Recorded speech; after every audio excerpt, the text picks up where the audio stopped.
Assalamualaikum warahmatullahi wabarakatuh. Yang terhormat Bapak Ibu dosen penguji kinerja PPG guru tertentu pada tahun 2025.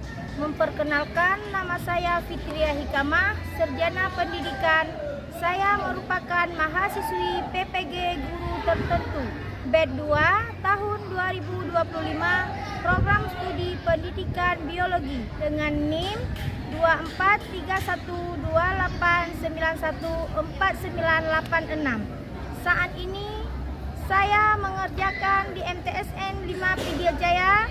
Pada hari ini saya akan melaksanakan praktik pembelajaran guru memenuhi tugas ujian kinerja PPG guru tertentu batch 2. Berikut ini video praktik pembelajaran biologi di kelas 8. Selamat menyaksikan. Wassalamualaikum warahmatullahi wabarakatuh. Assalamualaikum warahmatullahi wabarakatuh.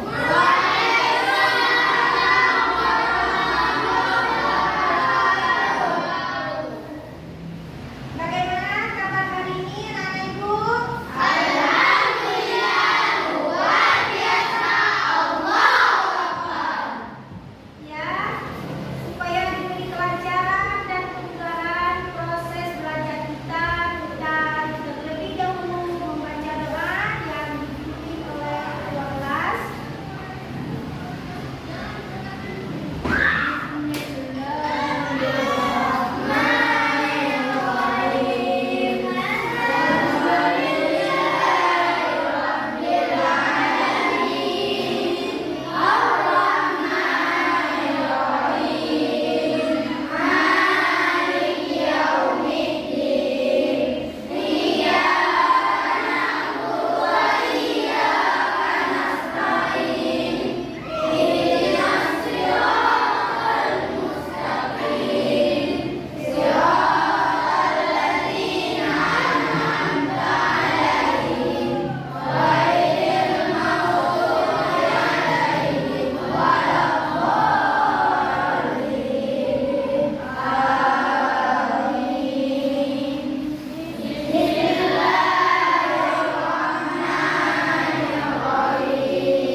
ya.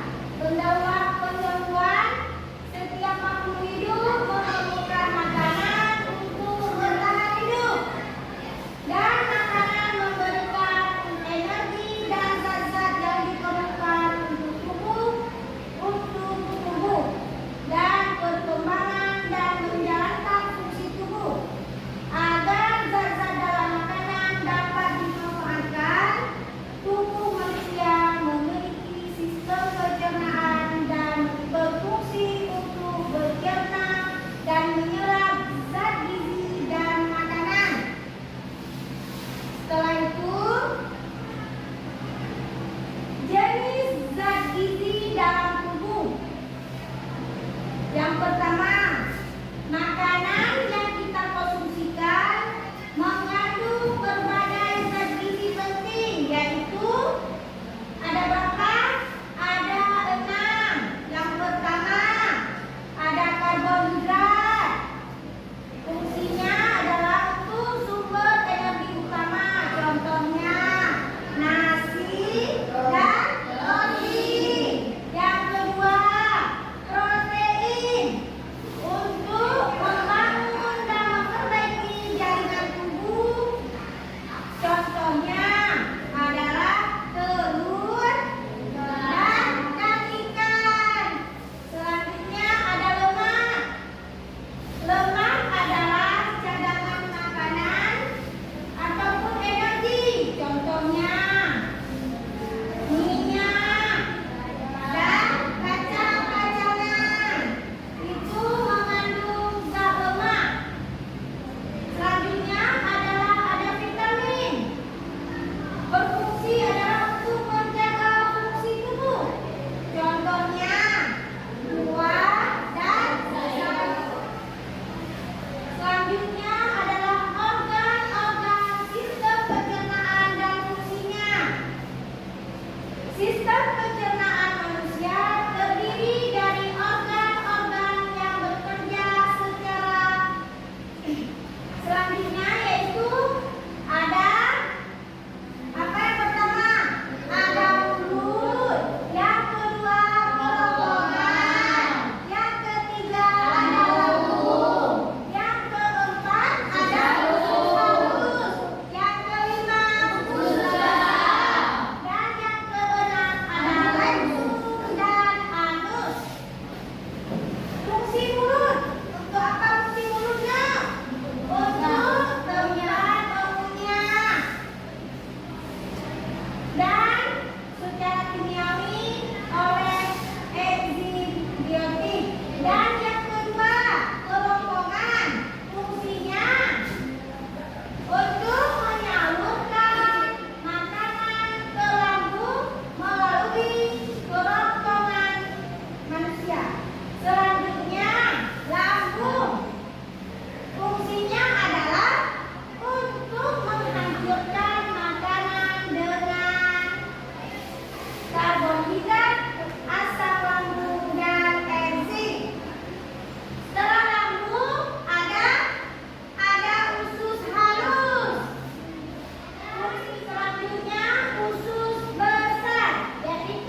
Sudah mengerti sampai di situ?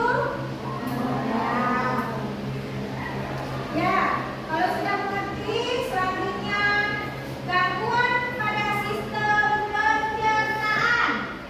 Ada 4, yaitu beberapa gangguan pada sistem pencernaan antara lain.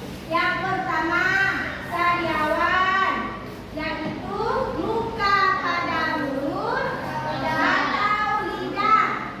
Yang kedua, mah, yaitu peradangan pada lambung karena asam lambung melebihi. Yang selanjutnya yaitu diare. Diare adalah buang air besar, penggunaan pada sistem pencernaan. Itu ada Pak Kaca. Sampai di sini ada yang bertanya?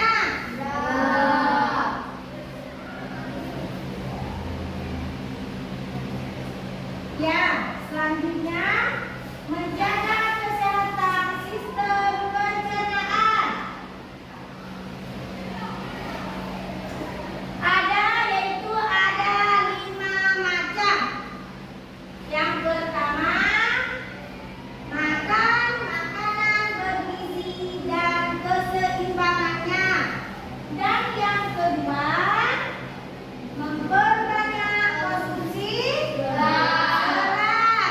Yang ketiga, minum air putih secukupnya. Dan yang keempat, makan teratur yang tidak terburu-buru. Yang kelima, cuci tangan sebelum makan. Sampai di situ sudah mengerti semuanya? Dapat pemahaman kita tentang materi ini. Mari kita simak video ini.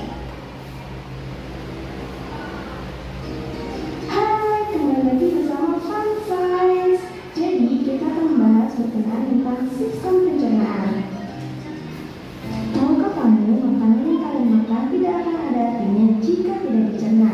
Makanan harus dicerna agar tubuh kita bisa mendapatkan nutrisi untuk memelihara semua fungsi tubuh kita. Selain itu, tahukah kamu, sistem pencernaan dari mulut sampai rektum berkisar 9 meter panjangnya. Organ-organ yang berada dalam sistem pencernaan dikelompokkan menjadi 3 bagian besar berdasarkan fungsinya, yaitu pencernaan, penyerapan, dan pembuangan. Pencernaan adalah suatu proses ketika makanan yang kalian makan dipecah hingga menjadi nutrisi-nutrisi yang kecil. Pencernaan dibagi menjadi 2, yaitu pencernaan secara kimiawi dan pencernaan secara mekanik. Pencernaan secara kimiawi adalah pengolahan makanan yang dibantu oleh suatu zat kimia yang disebut dengan enzim. Pencernaan mekanik adalah proses pemecahan makanan menjadi bentuk yang lebih kecil. Pencernaan mekanik biasanya terjadi di dalam mulut dan lambung serta melibatkan pergerakan fisik yaitu otot. Sementara pencernaan kimiawi terjadi di beberapa bagian dalam sistem pencernaan, seperti di mulut, lambung, dan usus halus. Di dalam lambung juga ada enzim yang membantu mencerna makanan yang kalian makan secara kimiawi. Enzim tersebut adalah enzim pepsin yang mengubah protein menjadi asam amino, HCl yang membantu kerja enzim pepsin dan juga bertugas membunuh kuman-kuman yang masuk bersama makanan. Proses penyerapan terjadi setelah pencernaan. Setelah makanan dipecah di dalam dinding saluran pencernaan dan menjadi molekul nutrisi, maka nutrisi tersebut akan diserap dari pencernaan. Di dalam mulut terjadi proses pencernaan secara mekanik dan secara kimiawi. Gigi dan lidah berperan dalam proses pencernaan secara mekanik. Gigi berfungsi untuk memotong, mengoyak, dan mengunyah makanan menjadi bagian-bagian kecil, sementara lidah berfungsi untuk mendorong makanan. Pencernaan kimiawi terjadi ketika kelenjar saliva atau ludah yang ada di dalam mulut menghasilkan enzim yang disebut amilase. Enzim amilase berfungsi untuk memecah pati yang merupakan karbohidrat kompleks menjadi glukosa, yaitu karbohidrat sederhana, sehingga sel tubuh kalian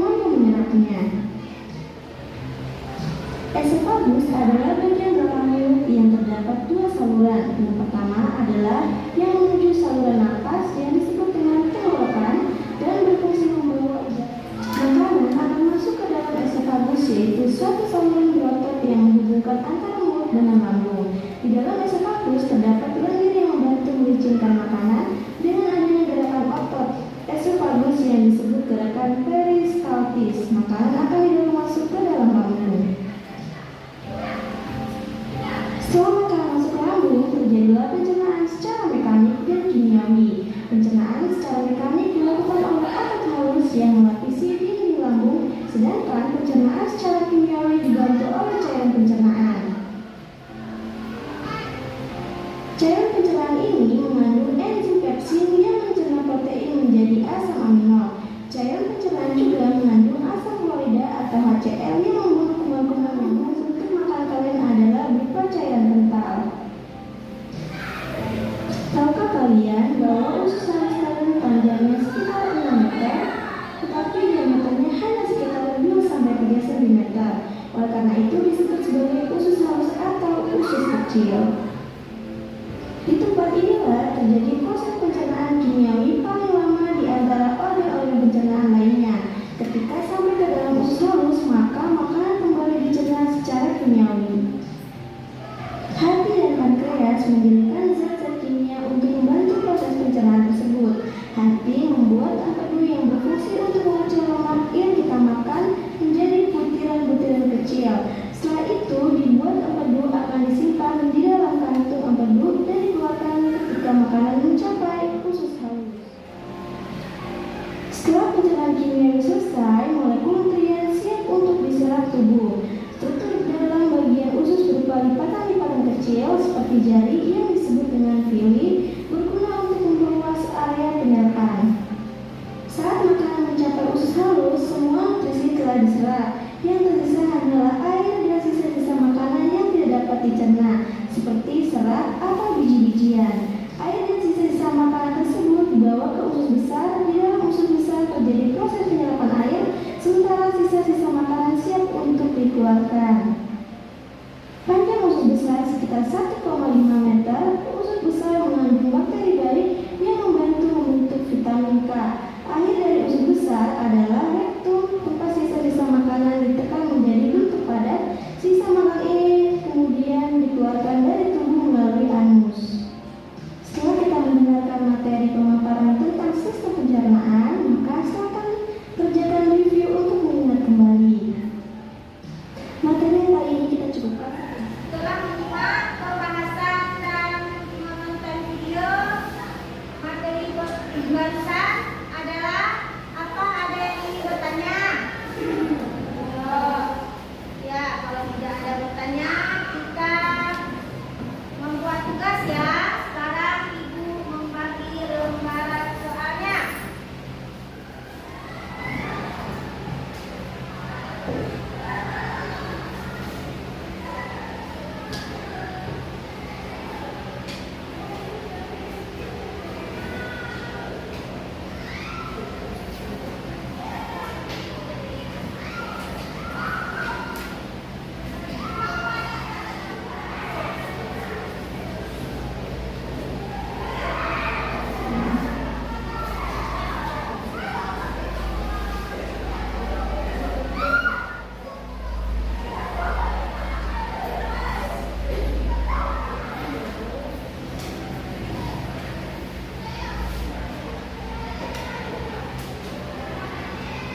Pak.